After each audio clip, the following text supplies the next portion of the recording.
Good afternoon. I'm Muriel Bowser. I'm the mayor of Washington, D.C.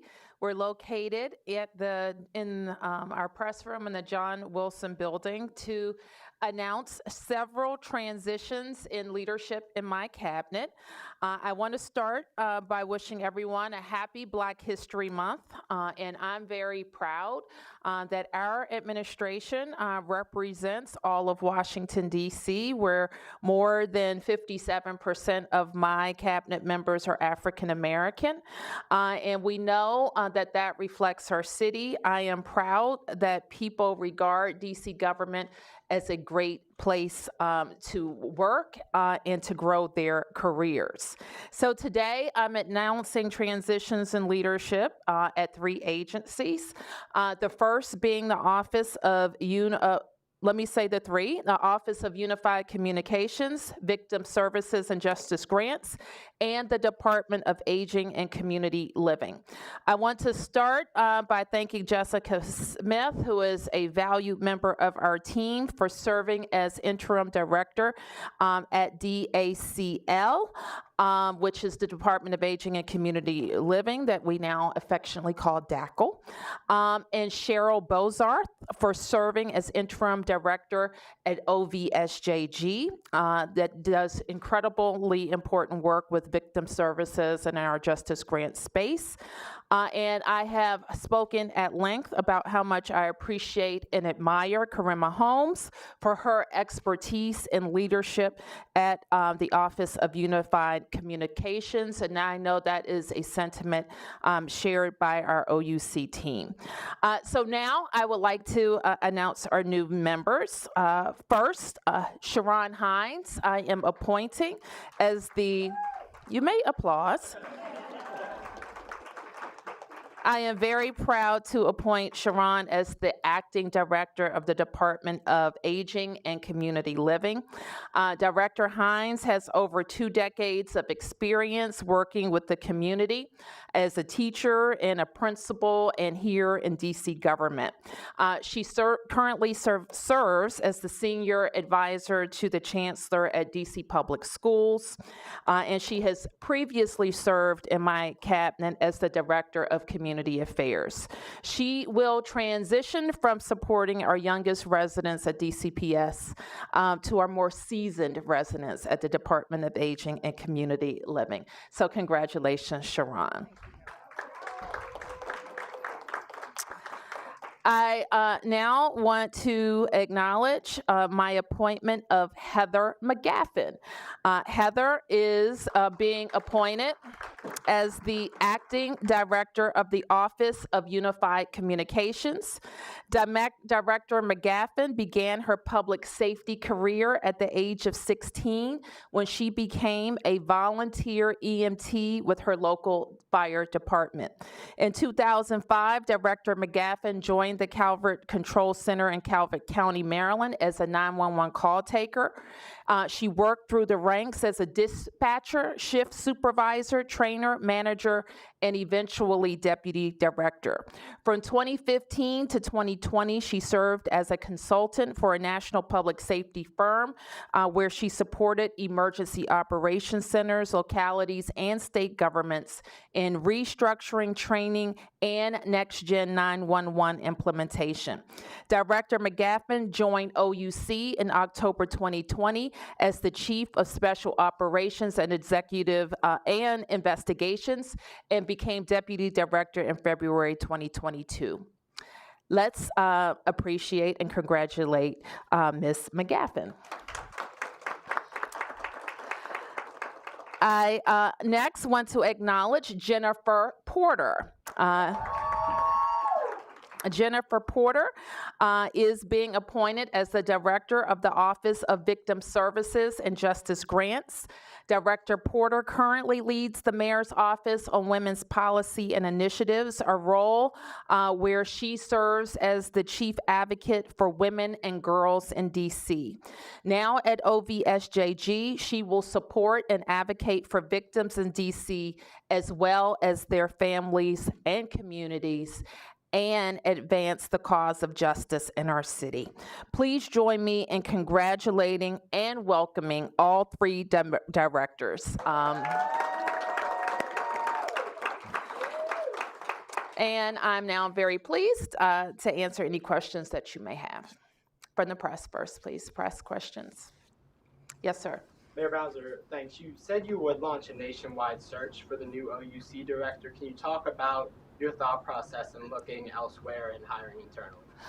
We have had a vacancy open for the Office of Unified Communications for several months, and we have conducted our interviews, and I'm very confident that we have a great leader in Heather to lead our agency. Will Ms. Holmes be staying at the agency in a different capacity? I think Ms. Holmes is going to have an outside opportunity.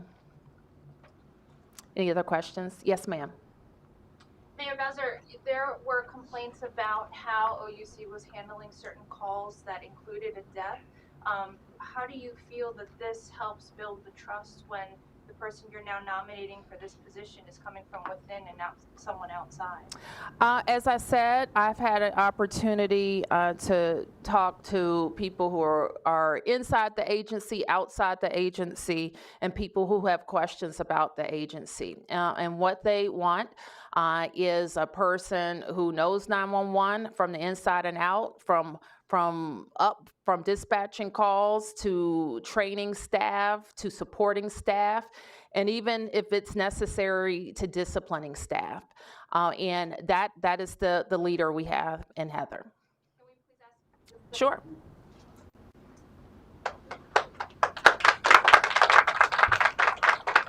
Hi, good morning.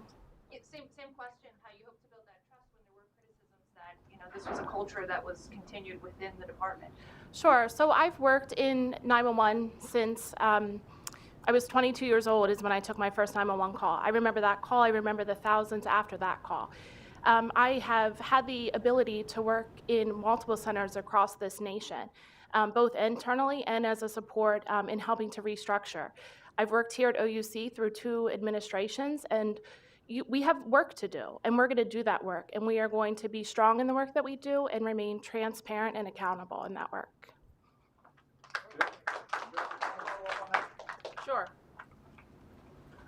When you talk about holding accountable, and that has been some of the criticism, particularly toward the union there, how will you address that? I mean, what does accountability look like for a 911 call taker who has made repeated mistakes? Sure. So I think first that starts with a conversation. Accountability looks different. So we have to decide what accountability means to us, to the public, to the residents, to the to everyone within the city. And so we're going to start there, and then we're going to build from that. And we are going to remain transparent. We're going to be providing things online. You can find those things now. We're going to be expanding that, and we're going to put together a comprehensive plan that we're going to share out over the next couple of months. Will you put the CAD report online?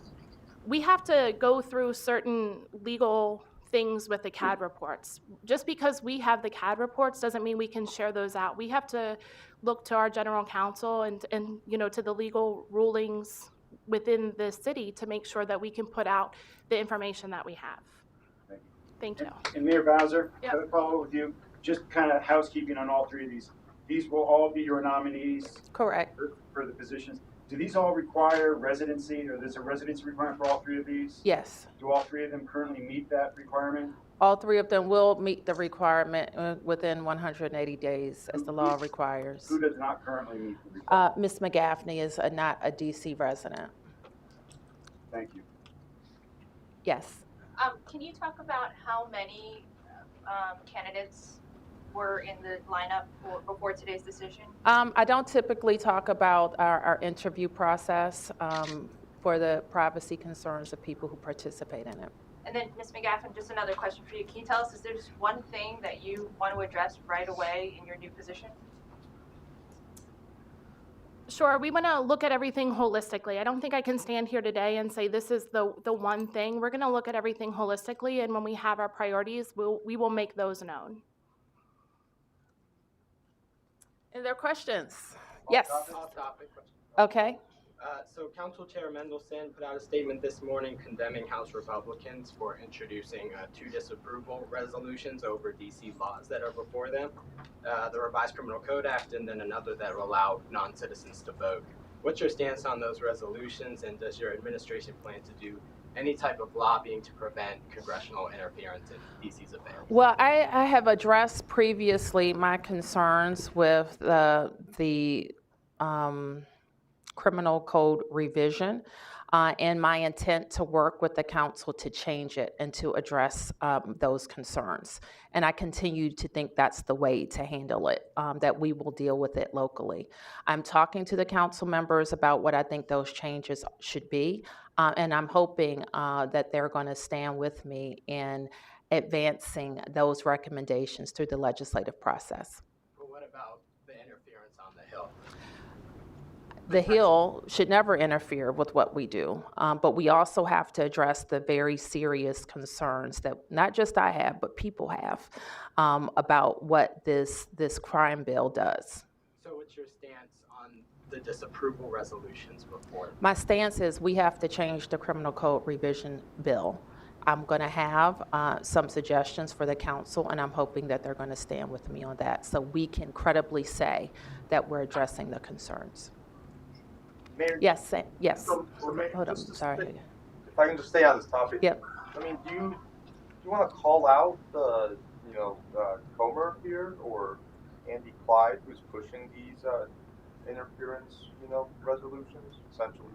I've really said all I'm going to say about it. We need to make some changes, and we need to handle them locally. And that's what we need to, and that's what I would say, whether it was crime or whether it is the immigration bill, where there's the marijuana riders or the intrusion on women's reproductive health in the District of Columbia. We don't want any interference on our local laws. But I also know that there's a lot of concern in our city, and if people want to put their head in the sand about this, I think it would be unwise, that we have to address this crime bill, and we need to do it urgently. What's your stance on the non-citizen voting bill? I believe I signed that bill. Any other questions? Well, can we follow up on that? Because just along those same lines, if Congress, the disapproval resolution wouldn't get through the Senate likely, but they could put riders on the bill that would, for instance, not allow you to fund the immigration voting bill, or maybe even possibly parts of the crime bill. How do you combat that, or how are you preparing? Mark, we're in a new world, okay? And we all need to recognize that we're in a new world, that we may have an activist Congress. We may have a Congress that's hostile to Washington, D.C. in particular. We may have a Congress that's hostile to cities. And we're entering upon an election cycle for the President of the United States. So yes, we are in a new environment. My approach to working with the Congress, I have talked about before. No matter who's in power, Democrats or Republicans in the Congress, or Democrats and Republicans in the White House, in the district, we have to be able to work with them, and we have to tell them what our values are and that we're going to stand by our values. Now, our legislative process is what it is. The council passes laws. I either sign them or I don't, and they go to the Congress. That is part of the process. And so we have to deal with this portion of it until we're a state and we're no longer subjected to it. Yep. Next question. In this area, but so are you saying that somehow you might be able to change this? I'm saying I must change it. In my view, we must change the law. And I've heard at least one council member say that she is willing to look at amendments. She's the chair of the committee. I've talked to her. I told her that we would have some language for her to look at, likely today. And I want that introduced at the council, and her commitment that she's going to hold a hearing and move it through the council. So that this would happen before they had a chance to vote on the Hill. Is that I'm the idea? expecting to be able to announce a piece of legislation before the Congress votes. Now, Mayor, if this were something that you, let's say, supported, what would your reaction be?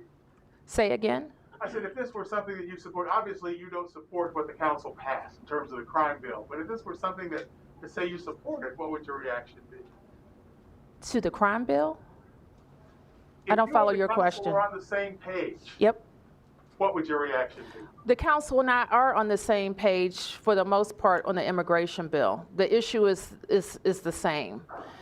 So I don't support the Congress interfering in the affairs of the district. But I also know that we have to address this crime bill. And I expect and I hope that the council will stand with us and say these are practical changes that have been weighed in on by the U.S. Attorney, and the courts in the District of Columbia have expressed similar concerns. And quite frankly, members of Congress have expressed similar concerns. I just got to be frank with you. There's a lot of people that don't agree with what the council did. They're happy that I spoke up against it. They're outraged that the council passed the veto and is not paying attention to what's happening in our city. I shouldn't say that. That's unfair. Everybody is paying attention, but people don't agree with the approach. Also, just kind of changing subject a little bit, it seems that you and the Republican members are on the same side on this whole issue of federal workers going back to work for your own particular reasons. Is that For my own particular reasons? No, I'm saying not for your own particular reasons. Yes, you and members of Congress, they have their own reasons, you have your reasons. You want more economic activity in downtown D.C. No, I want vibrancy in the nation's capital and American productivity. And that also means that we will have a great American downtown that is vibrant and productive, and everyone should want that. And you want these workers back on the job, in offices? Sam, I don't know how else to tell you. I had a big speech where I talked about it. I have an economic revitalization strategy that I also released. And our view is not that we're going to go back to 2019. Nobody thinks that. But it is also my view that most federal workers should be in the office most of the time. At least we should have a centralized strategy. At least if you call up anybody that is responsible for personnel management, they should know what the policy is from agency to agency. And I just don't think that we have that now. Mayor, just going back for a second. So, I mean, have you met with the House GOP Oversight Chair Comer? I haven't. What about the Speaker McCarthy? I haven't, but I expect to. Do you have something planned, or have you made an outreach yet? I have. Do you know when? I don't have anything planned, and we haven't attempted to schedule it yet. How important would that meeting be for you? I would regard it as a courtesy and an introductory meeting, and then we'll decide as we approach it what are the priorities we want to discuss. But it would be no different. Well, it might be somewhat different than the meetings that we've had with other speakers. I've met with Boehner, for example, when he was the speaker. I don't remember if we met with Ryan, but we've had conversations with leadership throughout our tenure. Do you think there are areas for collaboration? I don't know yet. I'll see. I think this leadership, we don't know how they're going to operate. Already the first few weeks have been, they've been focused on their own organization. And so I expect to talk about our priorities, and I'll know better when we get closer to that time. Do you support Comer's bill about federal workers back off? We have taken no position on that bill. It is our position to work with the administration. We see, just like we have in D.C. government, that I, as the mayor and the chief executive officer, am responsible for our workplaces and how people come to work and making sure that we're staffed and productive. And I think that is also the president's responsibility. Could I ask, you say most employees, most days of the week, what does that exactly mean? I mean, aren't they back 3 days a week? No, they are not. And how much? Like, I mean, do you have like a census on how many employees are back, or how many? I do not, but I challenge you to walk into any federal workplace and tell me how many people you think are back. What's DC government's posture?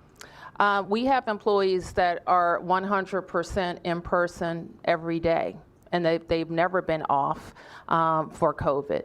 Like our DPW workers, like our police officers, like our teachers, who else am I missing? DPR staff. A lot of people that report full-time and have never been off. And then we have people who do office work who are allowed up to 2 days of telework in some cases, if it's approved. Do you know how many are essentially not back in the office most days of the week then? They would all be in the office most days of the week because they're only allowed up to 2 days of telework. Basically, I mean, DC's not fully back into the office, but you want the federal government to do that.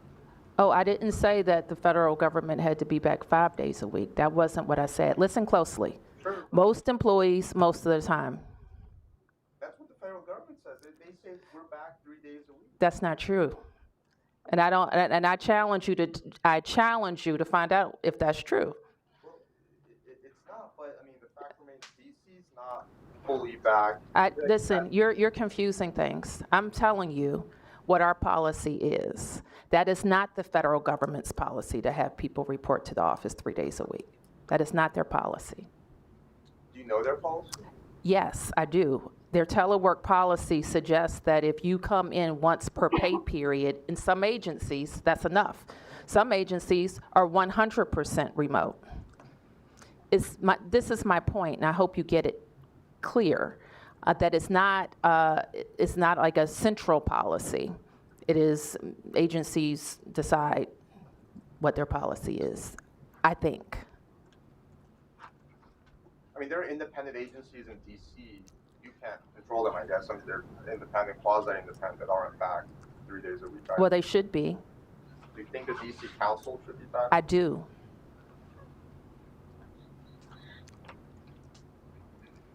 Any other questions? Yes. I'm Nick Ionelli, WTOP News. After the shooting of a member of the Safe Passage program, we were just wondering if you could elaborate on your stance on the program, the city's stance on the program. We think it's a very important program to our overall public safety apparatus. We're at over 50 locations throughout the District of Columbia to support schools. It's especially important given that our police personnel, our numbers aren't where they should be, especially after 2 years of non-hiring. So it's very important. It's a very important program.